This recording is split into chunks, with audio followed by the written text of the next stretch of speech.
Shalom, and welcome to The Bible Comes to Life. Join us as we explore the stories of the Bible and experience them where they actually happen in the land of Israel.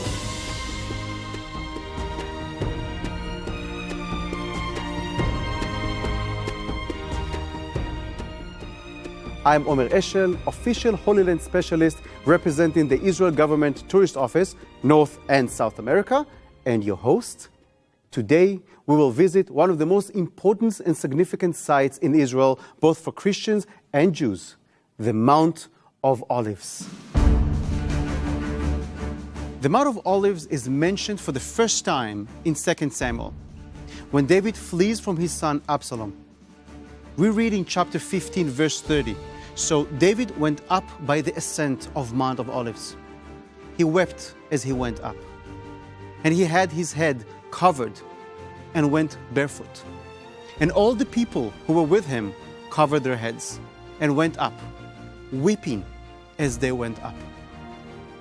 The Mount of Olives is located in the east side of Jerusalem, overlooking the city. The view from the mountain was the first view of the city that every pilgrim coming from the east would have seen. In the Jewish tradition, the Mount of Olives is the place of the resurrection of the dead. As we read in Zechariah 14:4, "And in that day, his feet will stand on the Mount of Olives, which faces Jerusalem on the east. And the Mount of Olives shall be split in two, from east to west, making a very large valley. Half of the mountain shall move towards the north, and half of it towards the south." Accordingly, the Mount of Olives is one of the most sacred places in Judaism. The cemetery there is the largest and oldest Jewish cemetery in the world. You will find tombs here from 3000 BCE alongside tombs from today. It's considered a great honor to be buried at the Mount of Olives, as those buried there are believed to be the first to be resurrected. This prophecy of the coming of the Messiah brings us to the New Testament, in which we read that Jesus' final days started on the Mount of Olives, which fulfill this prophecy.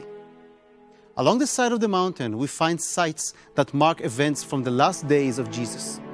One of them is Dominus Flevit, the place where Jesus wept for the fate of Jerusalem in Luke 19, verse 31. Now, as he drew near, he saw the city and wept over it, saying, "If you had known, even you, especially in this your day, the things that make for your peace, but now they are hidden from your eyes. For days will come upon you when your enemies will build an embankment around you, surround you and close you in every side, and level you and your children within you to the ground." The church that stands on the site today is shaped like a tear, in reference to Jesus weeping. Another site, and probably one of the most amazing places in all of Jerusalem, is the Garden of Gethsemane. Gethsemane is a grove of olive trees situated on the lower slopes of the mountain. In Hebrew, it is called Gat Shmanim, meaning the place where olive oil is made. This is the same garden where Jesus prayed his last prayers. As it says in Matthew 26, verse 36, "Then Jesus came with them to a place called Gethsemane. And he said to the disciples, 'Sit here while I go and pray over there.'"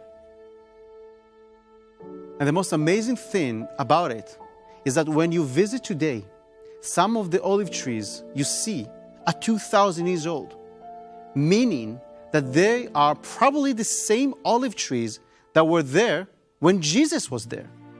These trees witnessed that fateful day and heard that prayer of Jesus. Today, when you visit the Garden of Gethsemane, you can touch the same trees that Jesus touched and connect with your faith. Praying to the Lord the same as Jesus did, only in Israel, where the Bible comes to life.